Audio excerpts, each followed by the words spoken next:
আসসালামু আলাইকুম এভরিওয়ান, কি অবস্থা সবার? কেমন আছেন সবাই? আশা করি সবাই ভালো আছেন। আমি আলহামদুলিল্লাহ ভালো আছি। আর আজকে অনেকদিন পর একটা ভিডিও নিয়ে হাজির হলাম। অনেকদিন ভিডিও দেওয়া হয় না, ভিডিও আপলোড দিই না, ভিডিও করি না, বাসাতেই থাকি, তেমন একটা বেরও হয় না।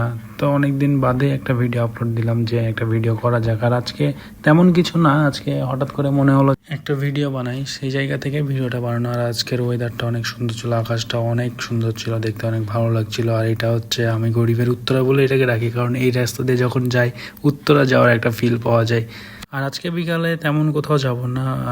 পদ্মা নদীতে বলে অনেক পানি বেড়ে গেছে, ফেসবুকে দেখছি, নিউজে দেখছি। তো সেই জন্যই ওই নদীর পানি কতটুকু বেড়েছে, কি অবস্থা, ওইটা দেখার জন্যই যাওয়া। আসলে এক হাত দিয়ে ভিডিও করা আর এক হাত দিয়ে বাইক চালানো একটু কষ্টদায়ক হয়ে যায়, যার কারণে আর বেশি ফুটেজ নিতে পারিনি, একদম চলে আসলাম এখানে। তো এই যে দেখছেন যে আমার মতন আরও অনেক মানুষ এখানে ঘুরতে আসছে, নদীর পানি দেখতে আসছে।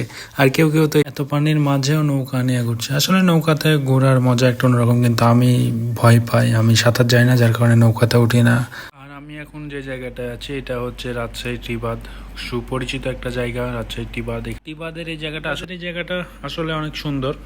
এখানে খুব ভালোই লাগে, আসলে মনটা ভালো হয়ে যায়। আর এর মাঝে চোখে পড়লো পদ্মা নদীর মাঝে একটা নৌকাতে এত সুন্দর বাংলাদেশের পতাকা উঠছে, যেটা আসলেই দেখতে অনেক সুন্দর লাগছিল, যার কারণে এই ফুটেজটা রেখে দিলাম। আসলে খুব সুন্দর লাগছে। আর এরপরে আমি চলে গেলাম আমার খুব পছন্দের একটা জায়গা, সীমান্ত অবকাশ। এই জায়গাটা আমার কাছে খুব ভালো লাগে, খুব পছন্দের একটা জায়গা। এই জায়গায় যখন মন খারাপ হয় আমি আসি, এসে একটু বসে থাকি, খুব ভালো লাগে। ওয়েদারটা খুব সুন্দর ছিল, আকাশটাও খুব দেখতে ভালো লাগছিল। আর আজকের ভিডিওটা এই পর্যন্তই। সবাই ভালো থাকবেন, সুস্থ থাকবেন। আসসালামু আলাইকুম।